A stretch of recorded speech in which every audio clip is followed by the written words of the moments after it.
It was 1991, and just one day, the first chapter of Game of Thrones came to me. The scene where they find the direwolf pups in the summer snows. That scene came to me, and I wrote it in like 3 days.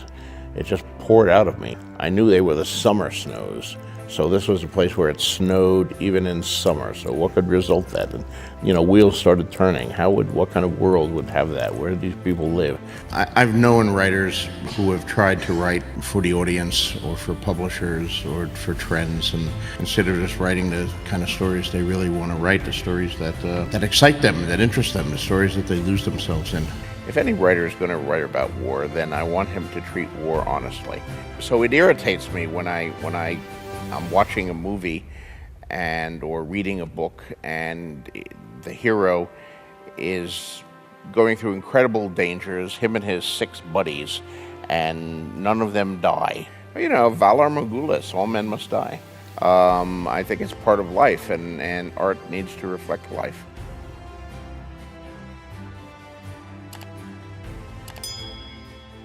I think another thing I noticed is you find just one thing that a character loves or that they hold dear, and then you find the most brutal way to rip it away from them. Do I do that? I don't know. No, I think you have to take your characters and you have to put them through crises. That's what fiction and drama is all about. Is not your hero has a really good time, but things have to happen that cause the characters to question who they are and what their place in the world is and what the meaning of it all is, to go through the dark nights of the soul and times of fear and terror and all of this. I've always taken as my mantra William Faulkner's words in his Nobel Prize acceptance speech, where he said, the human heart in conflict with itself is the only thing worth writing about. I think that's true of all fiction, of literary fiction, such as Faulkner wrote, but also of science fiction and fantasy and historical novels and nurse novels and whatever. I mean, if you have real characters grappling with real problems, the human heart in conflict with itself, doesn't matter if it's in a castle or a spaceship or whatever. If you have that, then you have power, and if you don't, then you don't. And Jamie losing a hand, losing the very thing that he defined himself on, is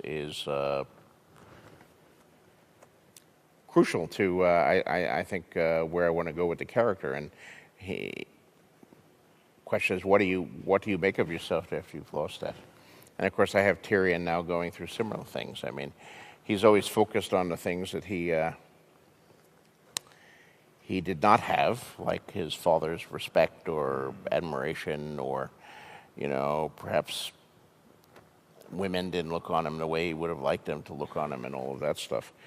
But in the aftermath of the events of the recent books, he's now realizing the things that he did have that he's now lost, like the Lannister name and a vast fortune in gold that could allow him to buy and sell anything. Yeah, I just have to echo what everyone else says here. I mean, ultimately you write for yourself.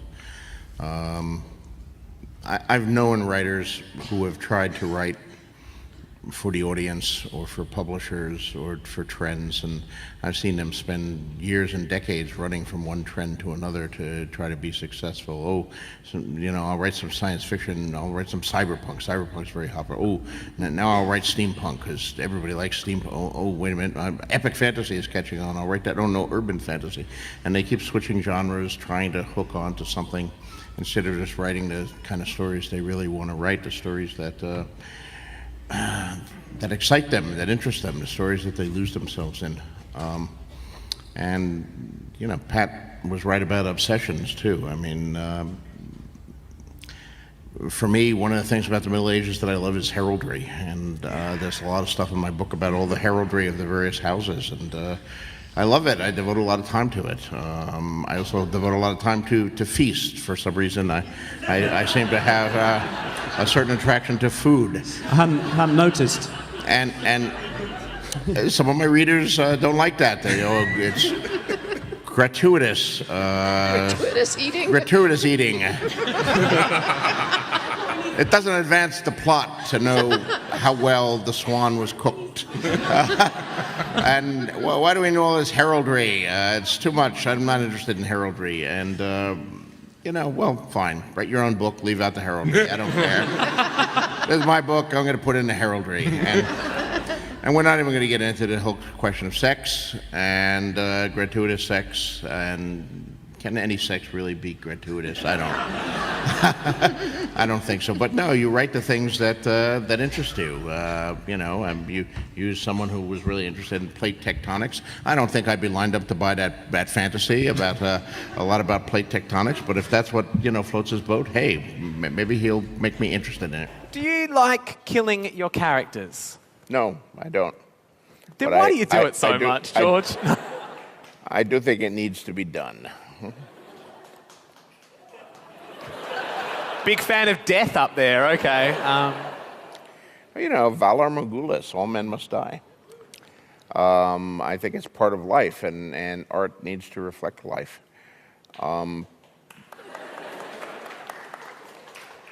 Particularly if you're writing a fantasy novel, an epic fantasy novel. Certainly since the days of Tolkien, so many fantasy novels have been about war. If any writer is going to write about war, then I want him to treat war honestly. And one thing I know about war from people who served in Vietnam and served in other wars is, it does bring out the beast in men, and anybody can die. It doesn't matter if you're the hero. I think everybody who died in any war thought they were the hero right till the moment that the bullet blew off the top of their skull. So it irritates me when I'm watching a movie or reading a book and the hero is going through incredible dangers, him and his 6 buddies, and none of them die. Maybe one of them gets wounded at some point, but they all survive pretty much untouched at the end. And Tolkien, which I read when I was young and at a pretty formative age, I think. That book had an immense influence on me. And it does have some powerful deaths in it. My God, I really don't know what's going to happen in this book. Anyone can die. And it became so much more exciting at that point because anyone could die, the peril was real. And that's the feeling I want my readers to have, that if you're going to enter... Fear is the feeling you want your readers to have. Yeah. Yes, actually, in a word, if you're going to write about fearful situations, I want you to have fear, and the right kind of fear. Do you remember what the original seed of the idea was? It was 1991. I was actually writing another novel. I was writing a science fiction novel that I'd been intending to write for some time. And just one day, the first chapter of Game of Thrones came to me. The scene where they find the direwolf pups in the summer snows. That was the first scene that you wrote? That was the first scene that I wrote, yeah. That scene came to me, and I wrote it in like 3 days. It just poured out of me. What about it struck you? It was a scene that haunted me. The characters seemed so real. I knew right from the beginning, that first sentence, they find the direwolf pups in the summer snows. I knew they were the summer snows. So this was a place where it snowed even in summer. So what could result that? And, wheels started turning. What kind of world would have that? Where do these people live? What is the rest of the kingdom like? And the world building grew parallel to the story. I'm writing a story and someone makes a reference to some king who's been dead 100 years. And I threw a few of those in, and then I said, I better write a list of all these kings, or I'm going to start contradicting myself. So I wrote a list of the Targaryen kings and the names of their reigns. And at some point, I said, I better have a map. So I sat down and I drew a map, all while I was still writing the story. There is a lot of description of the saloon inside of the steamboat, of the way to live on the boat. So you got a lot. Well, it's, helps the period come alive. My goal as a writer is always to immerse my readers in the scenes that they're writing about, to make them feel almost as if they were living those scenes rather than just reading about them. So I tend to, the old writer's maxim, show, don't tell. I want to show, I want to put my reader in there. I want them to taste the food and see the sights the protagonist is seeing and hear the words that they're doing. And I can't say I always succeed in that, but that's certainly my goal in the vast majority of things that I write. I think it'd be fair to say, based on what you just said, that you don't write to a plan. The writing more just, grabs you and you just sort of chase it. Yes and no. I mean, I do know where I'm going. I know where the story ends. I know the fate of the principal characters. No, I'm not going to tell any of you. But there is a considerable amount that you discover in the process of writing. That's the fun of writing, actually. I've talked about in many other interviews about the two kinds of writers, the gardener and the architect. The architect is like an architect planning a building when he plans a novel. He knows how many stories it's going to be and how many windows it's going to have and how it's going to be heated and what the roof is made of and where the plugs are going to be in each wall and et cetera, et cetera. And he works all of that out and blueprints all of that or outlines it in the case of a novel before he drives the first nail or writes the first sentence. The gardener digs a hole and throws in a seed and sort of waters it with his blood and hopes that something interesting comes out. Now, mind you, the gardener knows certain things. The gardener knows whether he planted a potato or a geranium, but and it would be very surprising if you plant a potato and a geranium comes up. But a lot is discovered in the process. I think all writers are some combination of these two, but they tend, according to your personality, to one side or another. And I'm much more on the gardener side. I am, I think like 90% gardener, as was somebody like J.R.R. Tolkien, who, one of my literary idols, who started out writing Lord of the Rings as a sequel to The Hobbit, and it grew considerably. The tale grew in the telling, as he said, as mine has. And they want to know if you have any tips on how to write better dialogue, and if you have some authors that are favorites with just dialogue. Yeah, writing dialogue is something that Hollywood really helped me with. When you read a script, it has a different format. It's easily researched. If any of you are interested, just buy any good reference book on screenwriting, and you'll see the format. And the dialogue is presented in blocks with much narrower margins. And an experienced screenwriter, as I discovered when I went to Hollywood in 85 and 86 to work on Twilight Zone, they don't even read the dialogue, they just look through. And if they see large blocks of dialogue, someone giving a long speech, they know it's not going to work. This is not Shakespeare where we want characters delivering soliloquies for 2 pages. They want to see short dialogue, a line or two, back and forth, back and forth, back and forth. And that's the kind of dialogue that tends to work. The other key to dialogue is reading it aloud. So I'm about to give a reading, I'll be doing that here. When you read your work aloud, you hear the speeches that work, the speeches that don't work. You can get a good feeling for that. So something sometimes looks good on a page, but you actually try to deliver a line and it stumbles. It's because your work is so complex and intricate, both of you, that I, wondered how it could ever be adapted in other media. I'm wondering if there are things you wish that they had been able to include that they didn't, or are there things you particularly like, on the other hand, about the way it's been adapted? Yes, I mean, for most part, Game of Thrones is a magnificent adaptation of A Song of Ice and Fire. But just the nature of transiting from one medium to another, things have to be cut out. I mean, we have 10 episode seasons for everything we've done so far. That's 10 hours. You look at my books, you can't get everything in 10 hours. If you tried to do it literally and included every line of dialogue and every character, you'd be talking 30 hours a season. Now, that being said, I would have liked, and I've said right from the beginning, that I would have liked a few more hours per season. Some of the other HBO shows that went before us, like The Sopranos and The Deadwood, they had 13-episode seasons. So they had 3 more hours. If we'd had just 3 more hours a season, we could have included some of the material that was cut, particularly some of the smaller character scenes that I think would have deepened and enriched the experience. But our show was simply too big. It was already one of the most expensive things HBO did. It was very complex. It's not a show like The Sopranos that you shoot entirely in northern New Jersey. We have 5 crews in some cases that are shooting in Belfast in Northern Ireland, in Morocco, in Croatia, in Spain, in Iceland.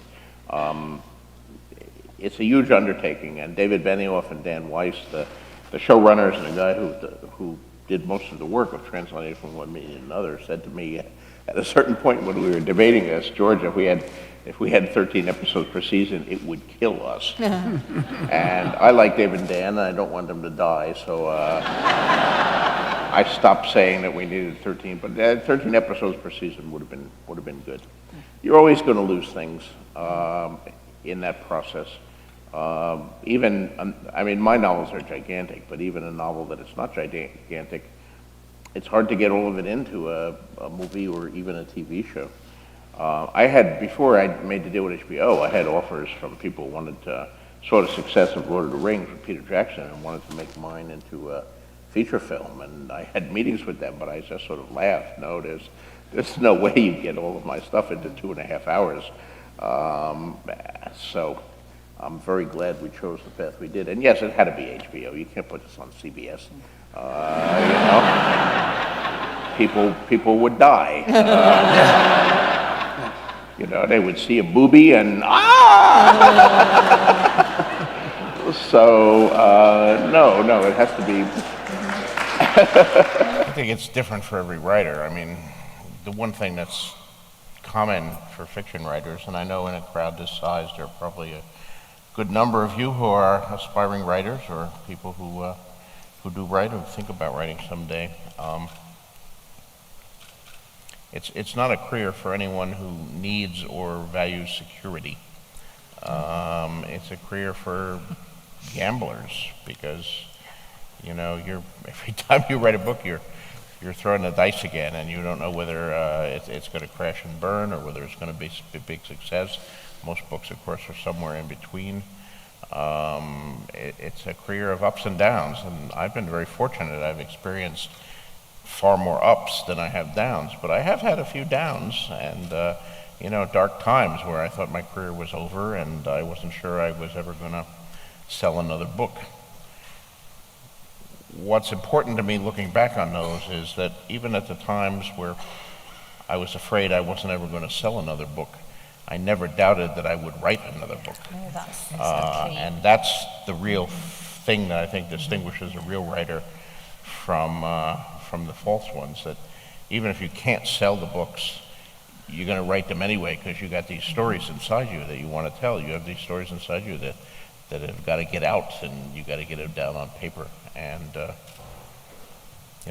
hopefully you do. Hopefully you persist. But it's a tough gig. Were there things that you learned when you were writing, serial television that would inform your books later on? Yeah, certainly. I mean, one of the structure of Song of Ice and Fire, with his viewpoint things and cutting between the viewpoints and all of them ending essentially with, cliffhangers or interesting points, is a structure I learned in television. You won't see it in my earlier novels, but of course, working for network television, you have to have act breaks.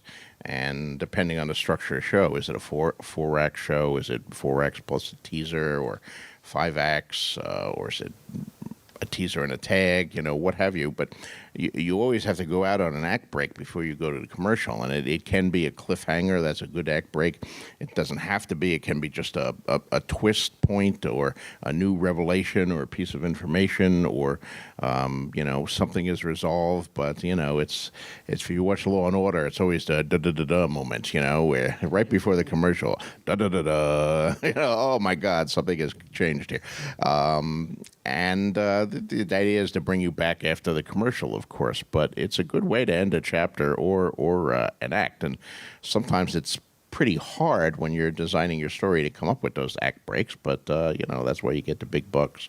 And it certainly works in the books too. It's keeps people reading. They reach the end of the chapter and they want to know what happens to that character because they're engrossed in Tyrion. But gosh, there's not another Tyrion chapter for a while yet. First, they have to read this Arya chapter or this Jon Snow chapter before they finally get back to Tyrion. And those end. And by the time they finish the Arya chapter, there's kind of an act break there too, and that hopefully draws them back for the next one. So yes.